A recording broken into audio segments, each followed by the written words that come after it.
The swimming instructor tells you that you can float on the water, which will support you if you remain quiet, still, and at peace. But if you get nervous, tense, fearful, you will sink. When you are seeking wealth, prosperity, success, or spiritual healing, or anything, feel that you're immersed in the holy omnipresence. Like you feel you're in the ocean or in a swimming pool. And realize the golden river of life, love, truth, and beauty are flowing through you now, transforming your whole being into the pattern of harmony, love, peace, and abundance. Feel yourself swimming in the great ocean of life. That sense of oneness will restore you, for he restoreth my soul. The following meditation will bring many wonderful things into your life. Listen to it. Say, these truths are sinking into my subconscious mind. I picture them going from my conscious to my subconscious like seeds I'm depositing in the soil. I know that I'm old-fashioned and create my own destiny. My faith is in the infinite being which created all things. And my faith in God is my fortune. This means an abiding faith in all things good.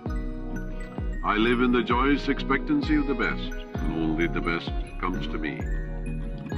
I know the harvest I will reap in the future, because all my thoughts are God's thoughts. And the power of God is with my thoughts of good. My thoughts are the seeds of goodness, truth, beauty, and abundance. I now place my thoughts of love, peace, joy, success, abundance, security, and goodwill in the garden of my mind. This is God's garden. The glory and beauty of God will be expressed in my life, and I will know my garden will yield an abundant harvest. From this moment forward, I express life, love, and truth. I am radiantly happy and prosperous in all my ways. And God multiplies my good exceedingly. To prosper means to succeed, to thrive, to turn out well. In other words, when you are prospering, you're expanding, growing spiritually, mentally, financially, socially, and intellectually. Never be envious or jealous of another person's wealth or promotion or their diamonds or jewels, for that would impoverish you. That would attract lack and limitation to you. Rejoice in their success, in their prosperity, and their wealth, and wish for them greater riches, because what you wish for the other, you're wishing for yourself, for you're the only thinker. What you think about the other, you're creating in your own mind and body and experience, and also your pocketbook.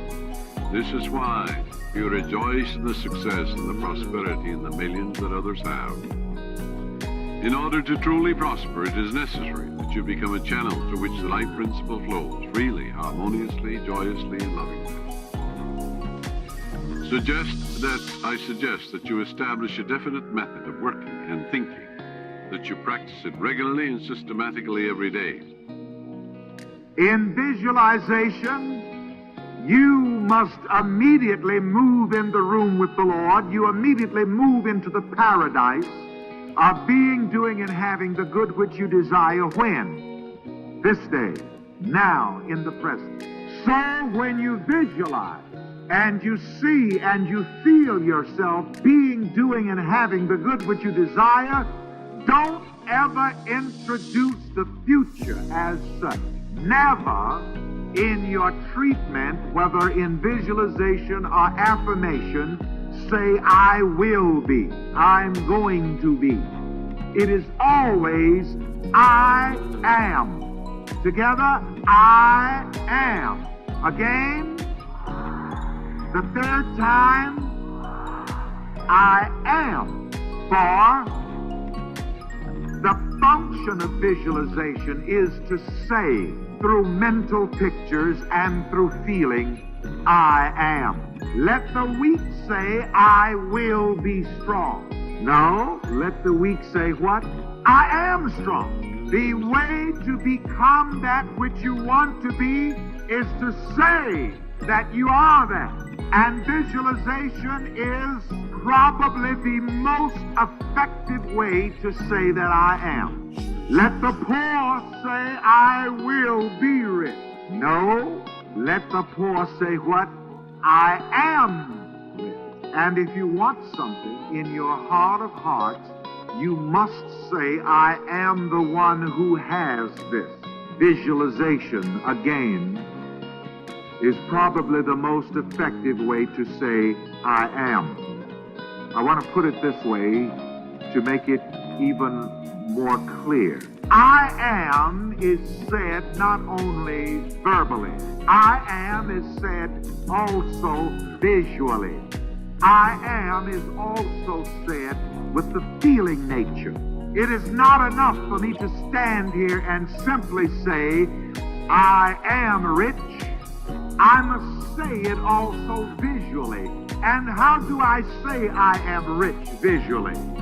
By seeing it, by visualization, by imagination. I must feel it. Now, I think this is important, and I want to be redundant about it right here, because we've always taught you to use the power of I am. And at this particular moment, I'm telling you 3 ways to say I am. You say I am verbally. You say I am visually, by visualization. You say I am emotionally, by feeling. Who do you say I am? It really means, who do you say that you are? Who do you see that you are? Who do you feel that you are? Who do you affirm that you are? So you see, I'm pointing out to you now several other ways to say I am. You say that you are verbally. Let's give an example of this. Let's practice it now. I say that I am rich verbally. Let's do that together right now. I am rich. That's verbally. That's what? Affirmation. All right. Now visually. Visualization. Now, how are we going to do that? Close your eyes. Whatever. That's visualization. Also, it's imagination. Close your eyes. See yourself rich. Whatever being rich means to you, see yourself as that. In visualizing it, you are saying visually, I am rich. Now, you also say, I am emotionally feeling. Let's practice saying I am by feeling it. I'm going to give you the affirmation that I use to help me feel rich, and I've shared it with you many times, but you can never overdo it. And it's this: I feel rich and elegant. Think about what it means. Square your shoulders, whatever you need to do. You're looking in the mirror. Now let's say it together. I feel rich and elegant. I feel rich and elegant. The third time. I feel rich and elegant. What are 3 ways of saying I am? Verbally, visually, emotionally. This is inclusive, not exclusive. Some other ways may come to it. Every day of your life, you must consciously and subconsciously be saying, I am that which I want to be. Every day of your life, you must consciously and subconsciously affirm, visualize, and emotionalize yourself as being that which you want to be already in the nowness of consciousness. What would the feeling be like if it were true? What true? That I am the man that I would like to be. What would the feeling be like? Test it. For all things are made by him, and without him was not anything made that was made. Well, now, if I dare to assume that I am now the man that I want to be, and I persist in that assumption, watching my mind morning, noon, and night, that anything that I find myself dwelling upon that is in conflict with that assumption, I ignore it. I put it aside. I will be faithful to this divine vision, the vision of myself, So anytime I catch myself daring to feel less than the thing that I'm feeling or trying to externalize in my world, I simply stop it and go back to that assumption that I am the man that I want to be. If I persist in it and it becomes a fact, then I've found him. I don't observe imagining as I do objects in space. I am the reality that is called imagining. So you don't see God, because God is spirit, but you see the results of his activity in you. He is active in you as you imagine. You're completely free to imagine good, bad, or indifferent. So you simply select what you want to imagine. Would you like to be, and you name it? Well, you say, but I don't have the background for it. I do not have any of the qualifications for it. It doesn't really matter. If imagining creates reality, you do not need the qualifications that the world thinks you need. All you need to do is simply to boldly assume that you are the man, the woman that you would like to be. And if it proves itself in performance, then you found him. So Paul said to the Athenians, feel after him and you'll find him. Well, I have seen it numberless times in my 34 years of teaching. I started back in February of 1938. And here I am, it is February of 1972, and I'm yet to see it fail, if we, the operant power, applies it. It doesn't apply itself. We are the operant power. For in man is God, and God is man's own wonderful human imagination. So if I dare to assume that I am the one that I would like to be, well, that's God who's doing it. So how will I turn then to God tonight? Say, a half dozen people asked of me tonight. It takes no time. They voiced their request. There's a statement made in the book of John, the epistle of John.